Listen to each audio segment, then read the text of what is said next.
नमस्ते बच्चों। आज मैं जब सिनेमा ने बोलना सीखा नामक पाठ को पढ़ाने जा रहा हूँ। यह एक निबंध है जिसके लेखक प्रदीप तिवारी जी हैं। इस पाठ में भारतीय सिनेमा के संसार में आए महत्वपूर्ण बदलाव को रेखांकित किया गया है। 14 मार्च 1931 की ऐतिहासिक तारीख को पहली बोलने वाली फिल्म आलम आरा का प्रदर्शन हुआ। बच्चों, यह सबसे पहली फिल्म है, बोलती हुई फिल्म भारत में। नाम याद रखेंगे, आलम आरा। उससे पहले मूक फिल्में बनती थीं जो काफ़ी लोकप्रिय हुआ करती थीं। इस तारीख के बाद भारतीय सिनेमा ने पीछे मुड़कर नहीं देखा। तारीख याद रखेंगे, 14 मार्च 1931 ईस्वी। भारतीय सिनेमा जगत में फिल्म आलम आरा को पहली सबाक फिल्म होने का गौरवपूर्ण स्थान प्राप्त है। 14 मार्च 1931 को जब यह फिल्म प्रदर्शित हुई तो उसके पोस्टर पर लिखा था, वे सभी सजीव हैं, सांस ले रहे हैं, 100% बोल रहे हैं। 78 मुर्दा इंसान जिंदा हो गए, उनको बोलते बातें करते देखो। ये पोस्टर पर लिखा हुआ था बच्चों।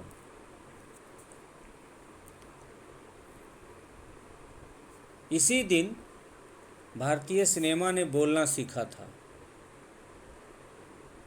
बच्चों, इसलिए यह महत्वपूर्ण दिन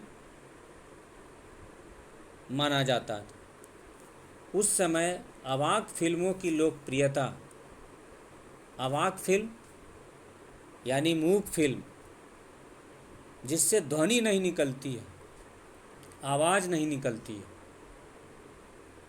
लेकिन उसी की लोकप्रियता बहुत चरम पर थी।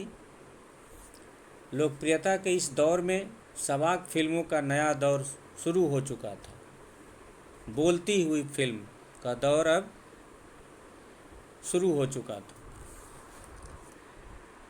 पहली सबाक फिल्म आलम आरा के निर्माता अर्देशीर एम ईरानी थे। उन्होंने शो बोट नामक सबाक फिल्म देखी और सबाक फिल्म बनाने का निश्चय किया। बच्चों, निर्देशक निर्माता अर्देशीर एम ईरानी को प्रेरणा शो बोट नामक एक सबाक फिल्म देखने से हुई। उन्होंने पारसी रंगमंच के नाटक के आधार पर फिल्म की पटकथा तैयार की तथा कई गाने ज्यों के त्यों रख दिए। इस फिल्म में कोई संगीतकार न होने से उन्होंने उसकी धुनें स्वयं बनाई। इसके संगीत के लिए तबला, हारमोनियम और वायलिन, इन्हीं 3 वाद्य यंत्रों का प्रयोग किया गया। बच्चों याद रखेंगे, 3 वाद्य यंत्र, हारमोनियम, तबला और वायलिन। W.M. खान इसके पहले पार्श्व गायक थे। इनके द्वारा गाया गया पहला गाना दे दे खुदा के नाम पर प्यारे, गर देने की ताकत है था। यही गाना बच्चों इस फिल्म में था।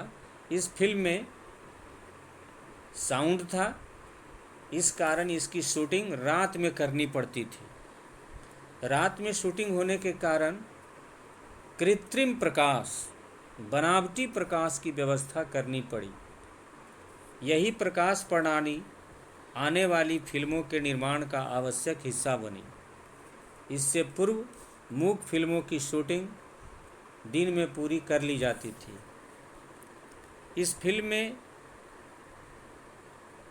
एक और जहां अनेक तकनीशियन और कलाकार मिले, वहीं अर्देशीर की कंपनी ने 150 से अधिक मूक तथा 100 से अधिक सवाक फिल्में बनाई।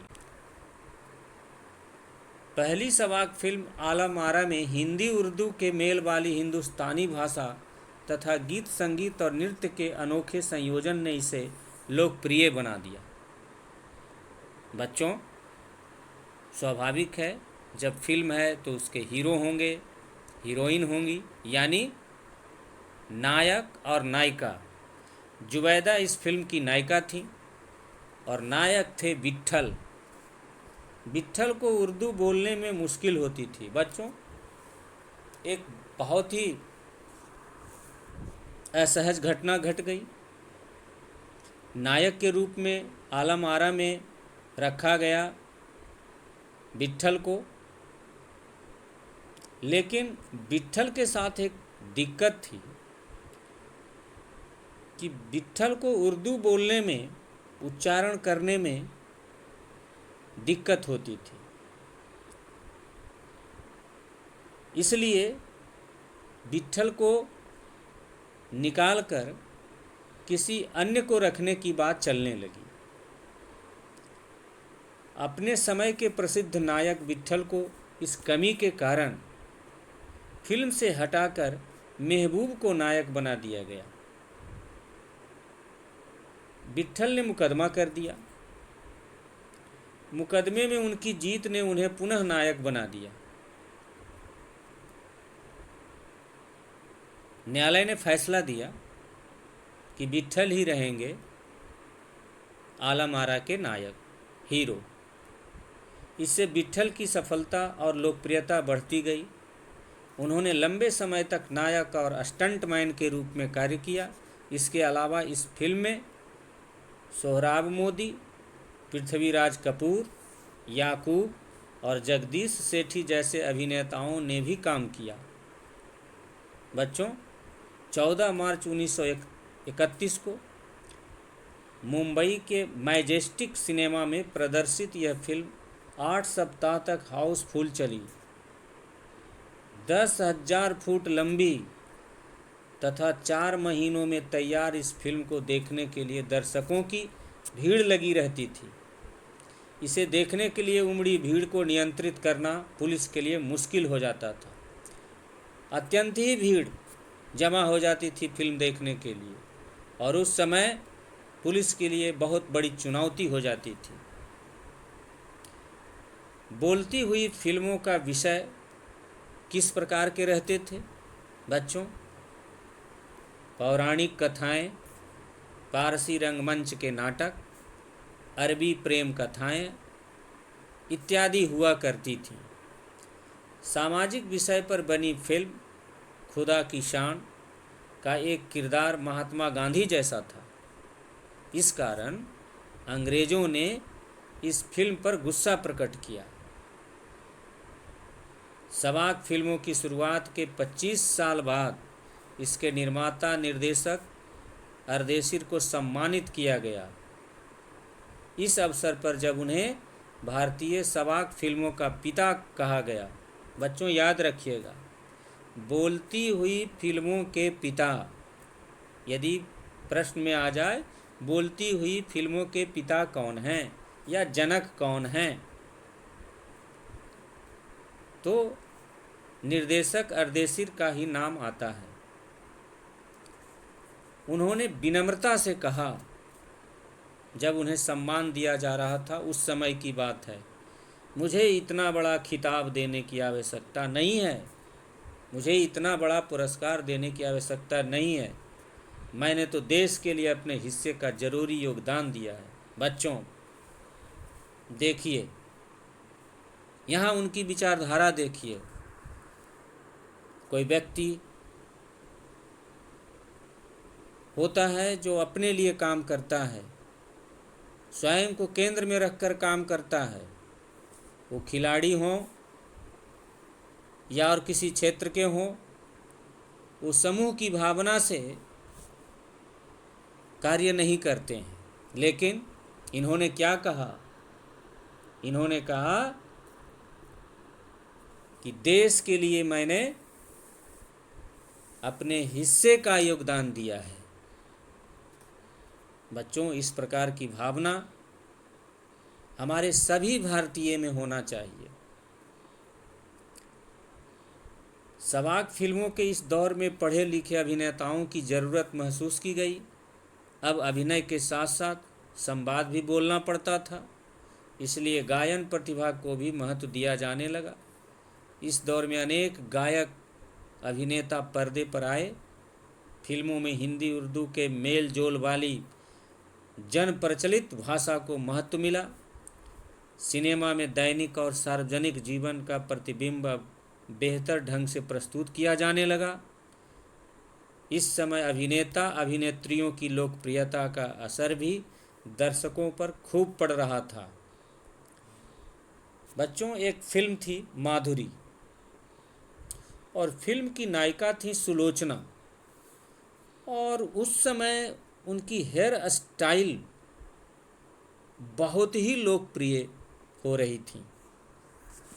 और बच्चों, आप जानते हैं,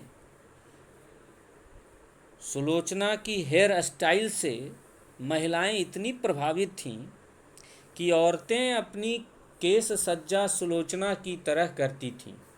यह फिल्म भारत के अलावा श्रीलंका, बर्मा और पश्चिम एशिया में खूब पसंद की गई। बच्चों, ये भारत ही नहीं, भारत के बाहर कई देशों में भारतीय फिल्मों को लोग देखना पसंद कर रहे थे। भारतीय सिनेमा के जनक दादा साहब फाल्के को भी सवाक सिनेमा के जनक अर्देशीर ईरानी की उपलब्धि का सहारा लेना पड़ा, क्योंकि सिनेमा का नया युग शुरू हो चुका था।